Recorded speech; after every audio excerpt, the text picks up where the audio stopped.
जय हिंद दोस्तों, आप सभी लोगों का स्वागत है हमारे इस YouTube चैनल सफ़र इंग्लिश का में। बच्चों, मेरा नाम राज सर है। आज मैं आप लोगों को नरेशन में इंट्रोगेटिव सेंटेंस का डायरेक्ट से इनडायरेक्ट कैसे बदलते हैं, एक एक रूल पर चर्चा करने वाले हैं।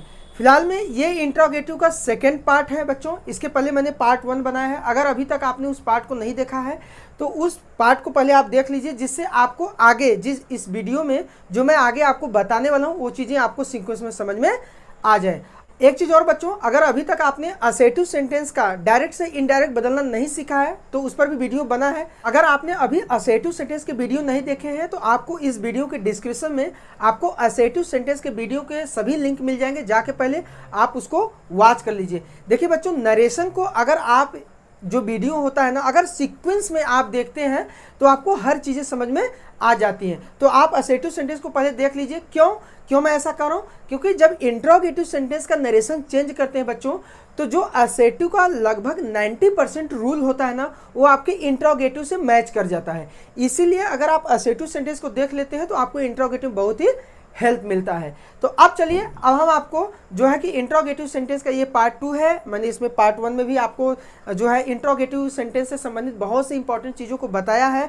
उस चीज़ को उम्मीद है कि आपने देखा होगा, तभी तो आप इस वीडियो को वॉच कर रहे हैं। चलिए, मैं आपको इस वीडियो में आप डायरेक्ट से इनडायरेक्ट इंट्रोगेटिव सेंटेंस को कैसे चेंज करते हैं उस चीज़ को बताते हैं। बच्चों, वीडियो को शुरू करने से पहले मैं आपसे निवेदन करूंगा, वीडियो को लाइक कर दीजिए और चैनल पर पहली बार चैनल को सब्सक्राइब कर दीजिए। अब हम आगे बढ़ेंगे और आपको बताएंगे कि देखिए, इंट्रोगेटिव सेंटेंस में दो प्रकार के इंट्रोगेटिव सेंटेंस होते हैं। मैंने आपको पहले लेक्चर में वीडियो जो इंट्रोगेटिव सेंटेंस का पहला लेक्चर है उसमें मैंने आपसे डिस्कस किया था कि इंट्रोगेटिव सेंटेंस दो प्रकार के होते हैं। पहला वो जो सेंटेंस हेल्पिंग वर्ब से चालू होता है और दूसरा वो जो सेंटेंस क्वेश्चन वर्ड से चालू होता है। तो इस वीडियो लेक्चर में हम कवर करने वाले हैं ऐसे सेंटेंस को जो आपके हेल्पिंग वर्ब से चालू होते हैं। तो चलिए फिर देर नहीं करते हैं, समय को बर्बाद नहीं करते हुए वीडियो को शुरू करते हैं। तो चलिए बच्चों, अब देखते हैं। यहाँ पर नंबर 1 लिखा गया है इसलिए क्योंकि जब वाक्य की शुरुआत हेल्पिंग वर्ब से हो रहा हो। क्योंकि इंट्रोगेटिव सेंटेंस में दो प्रकार के सेंटेंस होते हैं, एक तो हेल्पिंग वर्ब से सेंटेंस की शुरुआत होती है, दूसरा क्वेश्चन वर्ड से। तो इस वीडियो लेक्चर में हम कवर करने वाले हैं जब वाक्य की शुरुआत helping verb HV helping verb से हो रहा हो, तब आपको क्या क्या रूल फॉलो करने हैं, कैसे कैसे नरेशन चेंज होने वाला है। बस एक एक चीज़ आप देखते रहिए बच्चों, आपको वीडियो के एंड तक आपको विश्वास हो जाएगा कि अब हम इंट्रोगेटिव सेंटेंस के भी नरेशन बड़े आसानी से चेंज कर पा रहे हैं।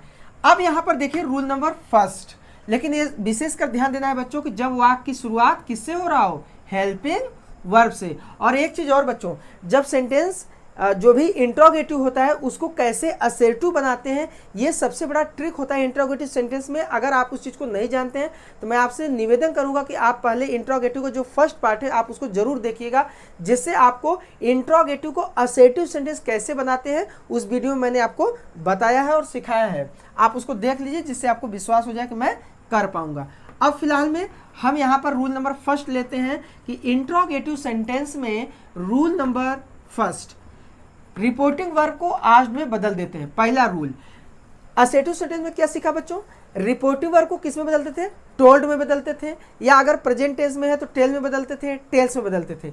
लेकिन अब आपको ध्यान देना है, इंट्रोगेटिव सेंटेंस में रिपोर्टिंग वर्ब को आस्क्ड में बदल देते हैं। पहला रूल।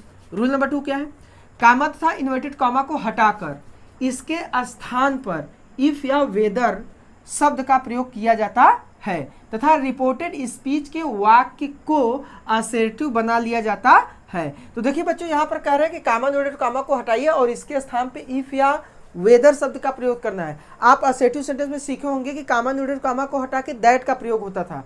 अब यहाँ पे इफ या वेदर का प्रयोग करना है और साथ ही साथ कह रहे हैं कि रिपोर्टेड स्पीच के वाक्य को असर्टिव बना लिया जाता है। असर्टिव कैसे बनाते हैं हमने वीडियो इंट्रोगेटिव के पार्ट 1 में डिस्कस किया है, आपको बताया गया है। अब रूल नंबर 3 लेते हैं। रूल नंबर 3 क्या है, रिपोर्टेड स्पीच में आए हुए टेंस, पर्सन तथा नियरनेस वर्ड्स में असर्टिव सेंटेंस की तरह परिवर्तन होता रहेगा। देखो बच्चों, इसलिए मैंने आपको कहा था कि अगर आपको असर्टिव सेंटेंस मालूम है कि असर्टिव सेंटेंस में क्या क्या रूल होते हैं, कैसे उसका डायरेक्ट से इनडायरेक्ट बदला जाता है, तो आपको विश्वास मैं आपको दिलाता हूं कि इंट्रोगेटिव सेंटेंस का नरेशन आप बहुत ही आसानी से सीख जाएंगे। तो यहाँ पर कह रहा है कि अगर आप असर्टिव सेंटेंस पढ़े होंगे बच्चों, तो आपको टेंस, पर्सन और नियरनेस वर्ड्स में कैसे परिवर्तन होता है, स्टेप बाय स्टेप मैंने आपको वीडियो में सिखाया है। तो यहाँ पर कह रहे जैसे असर्टिव सेंटेंस में होता था वैसे ही परिवर्तन होता रहेगा, मतलब वही रूल यहाँ पर भी फॉलो होने वाला है। अब यहाँ पर चलिए ये जो रूल आपको बताया गया है बच्चों, उसके मुताबिक यहाँ कुछ सेंटेंसेस हैं, उस सेंटेंस को हम सॉल्व करने की कोशिश करेंगे। बच्चों एक छोटा सा निवेदन है कि जब भी आप वीडियो को देखने बैठें आप अपना कॉपी और पेन लेके बैठा करें, जिससे कि मैं जो रूल आपको समझाता हूँ आप उस चीज़ को नोट भी करते रहें, जिससे आपको फ्यूचर में भविष्य में आपको ये हेल्प जरूर करेगा। अब यहाँ पर जितने भी रूल्स बताए गए बच्चों, अब उसको रूल को यहाँ फॉलो कराते हुए हम सेंटेंस को डायरेक्ट से इनडायरेक्ट में चेंज करेंगे। तो यहाँ पर फिलहाल में देख पा रहे होंगे लिखा है they said to Rakesh. They said to Rakesh, उन्होंने राकेश से कहा, क्या कहा, कही गई बात आगे है। इज दिस योर फ्रेंड, क्या यह तुम्हारा मित्र है। अब इस सेंटेंस को आप देख पा रहे होंगे रिपोर्टेड स्पीच आपका हेल्पिंग वर्ब से चालू हो रहा है और सेंटेंस इंट्रोगेटिव है। तो जो कुछ भी रूल आपको बताया गया, रिपोर्टिंग वर्ब को आज में बदलिए, कामा जरूर कामा को हटाइए, इफ या वेदर लगाइए, अंदर का टेंस बदलिए, पर्सन बदलिए और साथ ही साथ सेंटेंस को असर्टिव कर दीजिए। तो चलिए एक एक चीज को हम फॉलो कराते हैं और आगे बढ़ते हैं। और हाँ, एक चीज और ध्यान देना बच्चों, रिपोर्टिंग वर्ब तभी बदलता है और जब रिपोर्टिंग वर्ब का क्या दिया हो, ऑब्जेक्ट दिया हो। तो फिलहाल में यहाँ पर सेड टू का ऑब्जेक्ट दिया हुआ है राकेश। अब सेड टू किस में बदलेगा, आस्क्ड में बदल जाएगा। तो यहाँ पर हम लिखेंगे दे आस्क्ड राकेश। इसके बाद कामा जोड़ कामा को हटाएंगे, अब दैट का प्रयोग नहीं करेंगे, दैट का प्रयोग तो असर्टिव में होता था, यहाँ पर लगाएंगे इफ या वेदर। तो अब यहाँ पर हम लिख देंगे इफ। इसके तुरंत बाद नियम कह रहा है कि रिपोर्टेड स्पीच के वाक्य को असर्टिव बना देते हैं। असर्टिव, असर्टिव मतलब वाक्य की शुरुआत किससे होगा, सब्जेक्ट से होगा। असर्टिव मतलब साधारण वाक्य, और साधारण वाक्य किससे चालू होता है। अगर बच्चों आपको टेंस का या फिर ग्रामर का थोड़ा बहुत भी नॉलेज होगा तो आपको मालूम होगा कि साधारण वाक्य की शुरुआत सबसे पहले सब्जेक्ट से होता है। तो यहाँ पर फिलहाल में मेरा सेंटेंस तो ये इंट्रोगेटिव है। अब इंट्रोगेटिव को जब असर्टिव बनाते हैं तो सबसे पहले मुझे सब्जेक्ट चाहिए, सब्जेक्ट। तो सेंटेंस को सब्जेक्ट से शुरुआत करेंगे। तो इज दिस योर फ्रेंड में अगर देखा जाए इस सेंटेंस में सब्जेक्ट कौन है, तो मेरा दिस है, सबसे पहले दिस आएगा। लेकिन एक चीज ध्यान देना बच्चों, यहाँ पर कहा गया है टेंस, पर्सन और नियरनेस वर्ड में परिवर्तन होता रहेगा। तो अब दिस को किस में बदल देते हैं, दैट में बदल देते हैं। फिलहाल में सेंटेंस की शुरुआत सब्जेक्ट से होगा, ये दिस यहाँ आएगा और क्या रूप लेके आएगा, दैट का। यही दिस क्या हो जाएगा, दैट। इसके बाद असर्टिव सेंटेंस में क्या होता है, सब्जेक्ट के बाद क्रिया आ जाती है। तो अब ये जो इज से सेंटेंस की शुरुआत है अब ये यहाँ पर आएगा। लेकिन एक चीज ध्यान देना बच्चों, जब रिपोर्टिंग और पास्ट टेंस में होता है तो अंदर का टेंस बदल जाता है।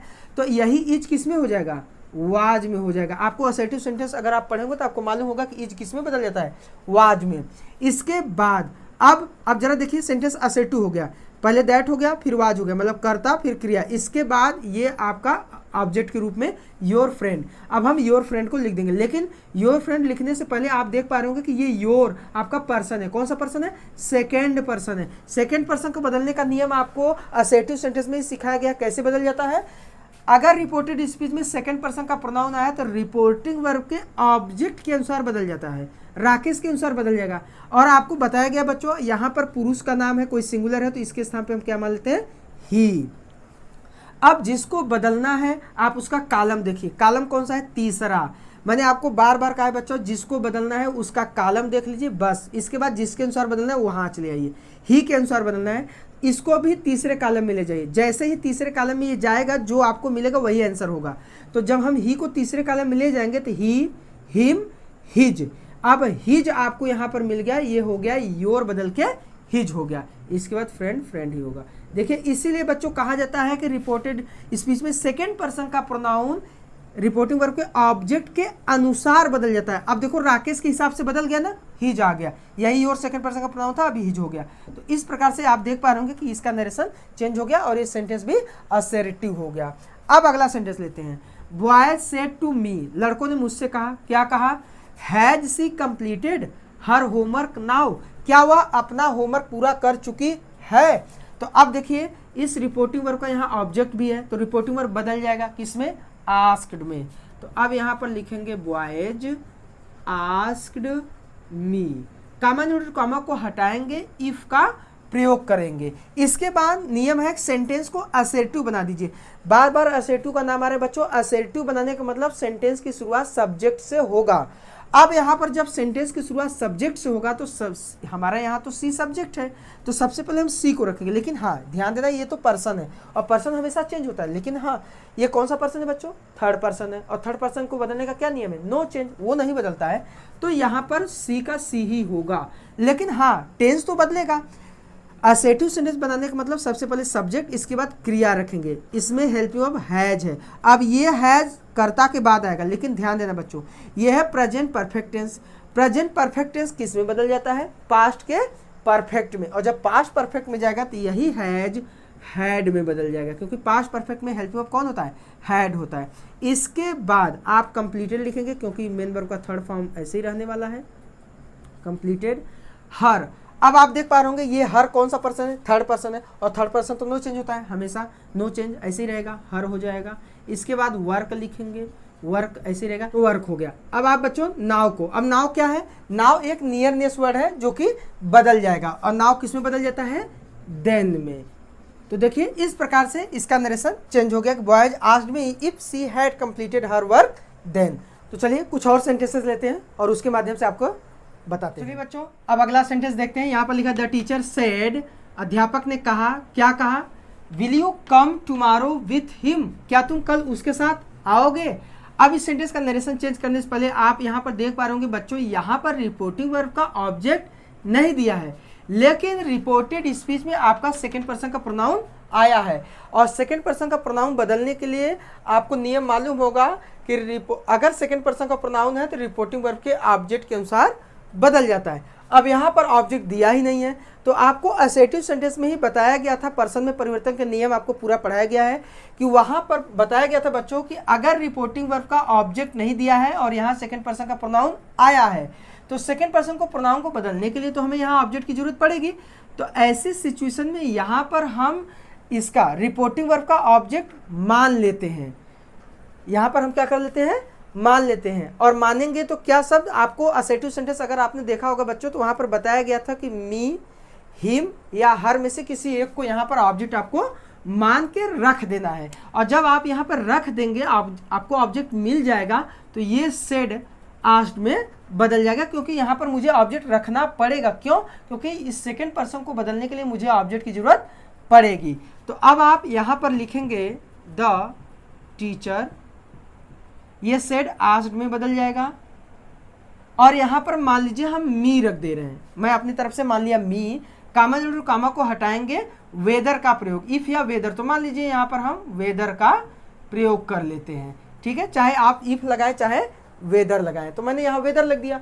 इसके बाद बच्चों आप सेंटेंस को असर्टिव कर देना है। असर्टिव, असर्टिव का मतलब सबसे पहले आपको सब्जेक्ट की जरूरत पड़ेगी, तो यहाँ पर सब्जेक्ट लिखेंगे, लेकिन ये सब्जेक्ट आपका पर्सन है। कौन सा पर्सन? Second person. इसको बदलने के लिए आपको ऑब्जेक्ट की जरूरत पड़ेगी। तो यहाँ पर आप देख पा रहे होंगे कि मी है, तो सेकंड पर्सन ऑब्जेक्ट के अनुसार बदल जाएगा। तो यहाँ पर बच्चों जिसको बदलना है उसका कॉलम देख लीजिए, ये कॉलम आपका है फर्स्ट कॉलम सब्जेक्ट वाला। अब जिसको अनुसार बदलना है मी, ये तो सेकंड कॉलम है, इसका फर्स्ट कॉलम, क्योंकि कॉलम बराबर होना चाहिए। ये पहले कॉलम है तो ये भी पहले कॉलम में होना चाहिए, और जब इसको पहले कॉलम में ले जाएंगे तो आपको क्या मिलेगा? आई मिलेगा। अब यहाँ पर मेरा सब्जेक्ट हो गया आई। अब यहाँ पर एक चीज और ध्यान देना है बच्चों कि अब नियम कहता है कि सब्जेक्ट मतलब असेटिव सेंटेंस बनाना है तो पहले सब्जेक्ट आएगा, इसके बाद हेल्पिंग वर्ब आएगा।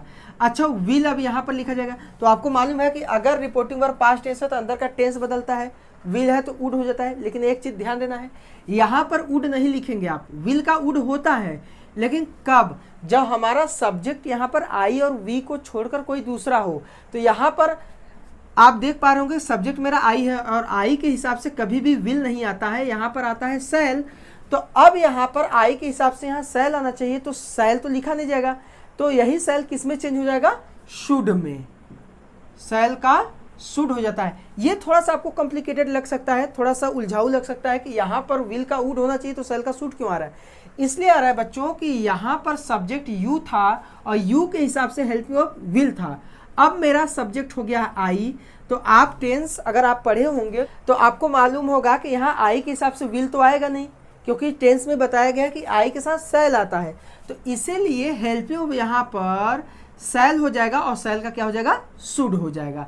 इसके बाद हम शुड लिखेंगे। अब जरा देखिएगा मेरा सब्जेक्ट हो गया, हेल्प में हो गया। अब क्रिया, अब यहाँ पर देखो कम, कम को क्या किस में बदल देते हैं, गो में। अब ये चीज हो जाएगा गो। फिर अब आगे बढ़ेंगे, फिर आप चेंज करेंगे ये टुमारो को किस में चेंज कर देंगे, द नेक्स्ट डे में, द नेक्स्ट डे में चेंज कर देंगे, क्योंकि टुमारो किस में चला जाता है, द नेक्स्ट डे में, या द फॉलोइंग डे में भी हो जाता है बच्चों। यहाँ पर नेक्स्ट की स्पेलिंग टी लगेगा, नेक्स्ट डे। इसके बाद या इसी को द नेक्स्ट डे या द फॉलोइंग डे भी कर सकते हैं, द फॉलोइंग डे। तो यहाँ पर हो गया मेरा द नेक्स्ट डे। अब विथ हिम, अब लिखेंगे विथ हिम। हिम आपका थर्ड पर्सन है, थर्ड पर्सन तो नो चेंज होता है, इसलिए यहाँ पर हिम ही रहेगा। तो देखिए इस प्रकार से इसको चेंज करेंगे, काफी रूल्स इसमें फॉलो कराना पड़ा और इस प्रकार से आपका नरेशन चेंज हो गया। अब अगला सेंटेंस लेते हैं, the old lady said to him, वृद्ध महिला ने उससे कहा, उससे क्या कहा, can people be honest this day, क्या इन दिनों आदमी ईमानदार हो सकते हैं। तो अब इस सेंटेंस को आप देख पा रहे होंगे, सेड टू रिपोर्टिंग वर्ब का ऑब्जेक्ट दिया है, तो सेड टू को ऑस्ड में बदल देंगे। तो यहाँ पर हो जाएगा the old lady asked him, common comma को हटाएंगे, इफ का प्रयोग करेंगे। इसके बाद सेंटेंस को असेटिव कर देंगे। सेंटेंस असेटिव होने का मतलब सब्जेक्ट से सेंटेंस की शुरुआत होगी। तो अब सेंटेंस पीपुल से चालू होगा, तो पीपुल, इसके बाद क्रिया लिखेंगे, हेल्प यू अब तुरंत आ जाएगा। पीपुल के बाद कैन, अब कैन को किस में बदल दिया जाता है, कुड में बदल दिया जाता है। क्यों, क्योंकि हमारा यहाँ पर रिपोर्टिंग वर्ब पास्ट टेंस में है। तो यहाँ पर पीपुल कुड हो गया, अब बी ऐसे ही रहनेगा, ऑनेस्ट रहेगा। ऑनेस्ट के बाद अब बच्चों यहाँ पर दीज डेज है, तो दीज का क्या हो जाता है, दोज हो जाता है। दीज का क्या होता है, दोज। तो ये दीज डेज किस में हो जाएगा, दोज डेज में। तो दोज डेज, और यहाँ पर फुल स्टॉप लग जाएगा, क्वेश्चन मार्क हट जाएगा क्योंकि सेंटेंस असर्टिव हो गया। तो देखिए इस प्रकार से सिंपल तरीके से ये बदल जाएगा। अब अगला और अंतिम सेंटेंस लेते हैं। My sister said to me, मेरी बहन ने मुझसे कहा, क्या कहा, did father's friends not come yesterday, क्या पिताजी के दोस्त कल नहीं आए। तो अब जरा देखिएगा, सेड टू को आज में बदल देंगे क्योंकि रिपोर्टिंग वर्ब का ऑब्जेक्ट यहाँ दिया है। तो इसका इनडायरेक्ट बनाते समय हम लिखेंगे माई सिस्टर आस्क्ड मी, कामा कामा को हटाएंगे, इफ या वेदर का प्रयोग करेंगे। तो चलिए एक बार फिर से हम वेदर को ले लेते हैं, वेदर लिखेंगे। इसके बाद अब बच्चों सेंटेंस को असेटिव कर दीजिए। असेटिव करने का मतलब सेंटेंस की शुरुआत सब्जेक्ट से होगा, तो हम लिखेंगे फादर्स फ्रेंड्स, फादर्स फ्रेंड्स। इसके बाद अब जरा देखिएगा, ये टेंस आपका पास्ट इंडेफिनिट है, और पास्ट इंडेफिनिट टेंस किस में चला जाता है, पास्ट के परफेक्ट में। और पास्ट परफेक्ट होने का मतलब बच्चों सब्जेक्ट के बाद क्या करेंगे आप, हैड का प्रयोग करेंगे। जैसे यहाँ पास्ट इंडेफिनिट टेंस के हिसाब से हेल्प वर्ब डिड आई है, अब यहाँ पास्ट परफेक्ट टेंस के हिसाब से यहाँ पर हेल्प वर्ब हैड आएगा। इसके बाद चूंकि निगेटिव सेंटेंस है तो यहाँ पर हम हैड के बाद नॉट लगाएंगे। बच्चों यहाँ पर ये कम अपने फर्स्ट फॉर्म में है, फर्स्ट फॉर्म में है क्योंकि यहाँ पर डिड आया है, और डिड के साथ हमेशा क्रिया का कौन सा फॉर्म चलता है, फर्स्ट फॉर्म।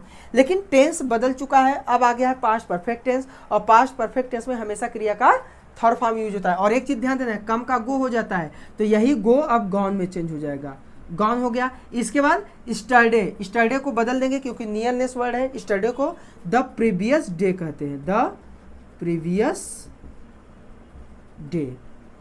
या द प्रीवियस डे में अगर नहीं बदलना चाहते बच्चों तो द डे बिफोर भी होता है, स्टरडे को द प्रीवियस डे या द डे बिफोर में चेंज कर देते हैं। तो देखिए इस प्रकार से कितना सिंपल और सरल तरीके से मैंने आपको इंट्रोगेटिव का जो हेल्प वर्ब से सेंटेंस की शुरुआत होता है, इसका नरेशन मतलब डायरेक्ट से इनडायरेक्ट कैसे बदला जाता है, मैंने इस वीडियो लेक्चर में कवर किया। तो बच्चों उम्मीद है कि आपको ये वीडियो बहुत अच्छा लगा होगा और आपने इससे बहुत कुछ सीखा होगा। अगर आपको वीडियो अच्छा लगा है तो वीडियो को लाइक करिएगा, और चैनल पर पहली बार है चैनल को सब्सक्राइब कर लीजिए। बगल में घंटे का निशान दिख रहा होगा, उसको जरूर दबाइएगा, जिससे आगे आने वाली हर एक नई वीडियो की नोटिफिकेशन आपको जरूर मिल सके। बच्चों एक छोटा सा निवेदन है, अगर आपको ये वीडियो हेल्पफुल लगा हो तो वीडियो को शेयर जरूर करिएगा, जिससे देश के कोने कोने तक इस वीडियो को आप पहुंचा सकें और लोगों की मदद कर सकें। चलिए फिर मिलते हैं एक नए वीडियो लेक्चर में एक नए जोश और उम्मीद के साथ। तब तक आप मस्त रहिए और व्यस्त रहिए। जय हिंद।